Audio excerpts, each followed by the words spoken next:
여러분 평안하셨습니까? 3월 9일 화요일 한절 한끼. 오늘 본문은 마태복음 21장 33절부터 46절까지입니다.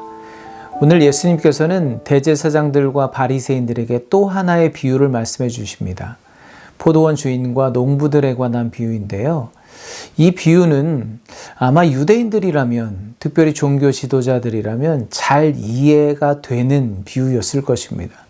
왜냐하면 구약시대로부터 하나님께서는 이스라엘 백성들을 포도나무 또는 무화과나무에 자주 비유하시곤 했었죠. 그래서 오늘 말씀 마지막에도 보면 예수님의 이 비유의 말씀을 들은 그들이 예수님을 잡고자 하였다라고 말합니다. 즉 자기들에 관해서 말하는 것인 줄 알고 있었다는 거죠. 비유로 한번 들어가 보면요. 포도원 주인이 포도원을 잘 만들어서 모든 것을 준비해 두고 농부들에게 그 포도원을 새로 주고 타국으로 떠납니다. 소출의 때가 되어서 주인은 농부들에게 세를 받기 위해서 종들을 보내죠. 그랬더니 농부들이 그 종들을 잡아서 때리고 내어 쫓고 죽이기까지 합니다. 주인은 다시 종들을 보내는데요. 농부들은 똑같은 악행을 반복합니다. 소출, 즉 세를 내기 싫으니까 좀 버틸 수 있고 또 좀 깎아달라고 요청할 수는 있지만 이렇게 사람을 죽이기까지 한다는 것은 도무지 좀 이해하기가 쉽지 않습니다. 그러나 예수님은 이 일이 실제로 있었다는 것을 비유를 통해서 말씀해 주시고 계신 거죠. 구약시대로부터 세례 요한에 이르기까지 하나님께서는 이스라엘에게 수많은 하나님의 종들을, 선지자들을 보내셨습니다. 그러나 그들은 하나님의 말씀을 듣지 않고 거부하고 핍박하고 죽이기까지 했습니다. 여러분, 오늘 포도원 주인이 종들을 보내서 농부들에게 세를 받으려고 하는 이유가 무엇일까요? 그것을 통해서 부자가 되기 위함일까요? 그게 없으면 당장 굶어 죽게 될 상황이기 때문일까요? 아니면 그것을 통해서 폭리를 취하기 위해서일까요? 아닙니다. 보낸 종들이 죽임을 당함에도 불구하고 그럼에도 다시 종들을 보내서 그 세를 받으려고 하는 근본적인 이유가 무엇일까요? 간단합니다. 그가 포도원의 주인이기 때문입니다. 농부들에게 세를 받고자 하는 이유는 이 포도원의 주인은 바로 나다라는 것을 보여주려는 것입니다. 마찬가지입니다. 하나님께서 이스라엘에 이 땅 가운데 수많은 하나님의 종들, 선지자들을 보내셔서 말씀하시는 이유는 하나님께서 우리의 주인 되신다는 것입니다. 우리는 하나님의 소유됨을 확인하시려는 것입니다. 내가 하나님의 말씀에 순종하고 섬기고 봉사하는 것은 내가 그렇게 해드려야만 하나님께서 무언가 보탬이 되고 또 만족해 하시기 때문이 아닙니다. 그렇게 하는 것이 최소한 우리가 하나님의 소유된 백성임을 인정하는 것이기 때문에 그렇게 해야 하는 것이죠.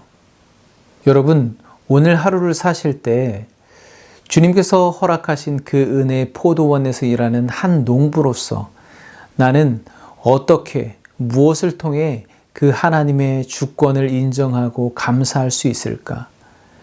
어떤 열매로 하나님의 주인 되심을 인정할 수 있을까? 한번 고민해 보시고 그 결단과 실천으로 오늘 하루를 살아내 보시기를 간절히 바랍니다. 네, 37절 말씀을 보겠습니다. 후에 자기 아들을 보내며 이르되 그들이 내 아들은 존대하리라 하였더니 주인은 이제 마지막으로 남은 한 사람, 자기 아들을 농부들에게 보냅니다. 그런데 이 나쁜 농부들이 그 아들을 보자마자 이는 상속자니 죽이고 그의 유산을 차지하자 하면서 그 아들까지도 내쫓아 죽입니다. 그런데 여러분, 이게 말이나 될까요? 아버지가 버젓이 살아있는데 그 아들을 죽인다고 모든 유산이 그들의 차지가 되겠습니까? 말도 안 되는 거죠. 정말 미련한 농부들이 아닙니까? 그런데 그 농부와 같은 자들이 바로 그 당시 유대인들의 모습이었다는 것입니다. 그리고 혹시 우리 안에도 그러한 모습이 있지 않은지 돌아보아야 하겠습니다. 오늘 본문에는 포도원 주인이 아들을 보내면서 이렇게 말합니다. 내 아들은 존대하리라. 저는 그런데 의문이 생겼습니다. 주인이 정말 그렇게 생각했을까? 앞에서 많은 종들을 보냈는데 다 내쫓고 죽이고 했던 그 농부들이 그 아들을 순순히 받아줄 것인가? 혹시 내 아들까지 죽이지 않을까? 염려되지 않았을까? 하는 의문이 들었던 거죠. 분명히 그랬을 것 같습니다. 오늘 이 이야기에서 아들은 예수님을 상징하죠.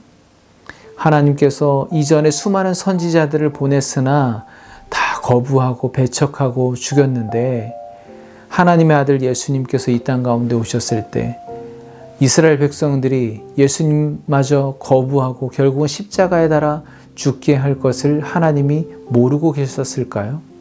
내 아들은 존대하리라 정말 그렇게 생각하셨을까요?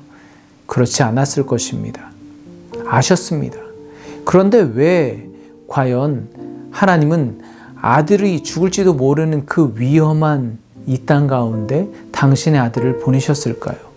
과연 그 아들을 보내셔서 얻고자 하는 것이 무엇이었을까요? 그 포도원 주인이 자기 아들을 농부들에게 보내면서까지 그들에게 얻고자 했던 그 열매는 무엇이었을까요? 그것은 바로 회개입니다. 회개의 열매였습니다. 예수님께서 이 땅에서 공생애를 시작하실 때 처음으로 외쳤던 복음이 그것 아닙니까? 회개하라, 천국이 가까이 왔느니라. 우리 아버지, 너희 포도원 주인이 오실 때가 되었으니 이제라도 회개하고 용서를 구하라는 것입니다. 예수님은 이 비유를 통해 당시 대제사장들과 바리새인을 비롯한 유대인들에게 그리고 오늘날 우리 그리스도인들에게 무엇을 말씀하시려는 것일까요? 회개 없는 구원, 회개 없는 믿음, 그 후에 포도원 주인이 돌아왔을 때 어떤 심판이 기다리고 있는지를 오늘 말씀에서는 분명히 기록하고 있습니다. 포도원 주인 되시고 우리 삶의 주관자 되시는 하나님께서는 당신의 아들 예수 그리스도를 우리에게 보내주셨습니다. 우리의 삶의 모습은 과연 그 악한 농부들과 얼마나 다를까요? 이 사순절기에 하나님 앞에 우리가 맺어야 할 신앙의 열매는 무엇일까요? 함께 기도하겠습니다. 하나님, 사순절 세 번째 주간을 보내고 있습니다.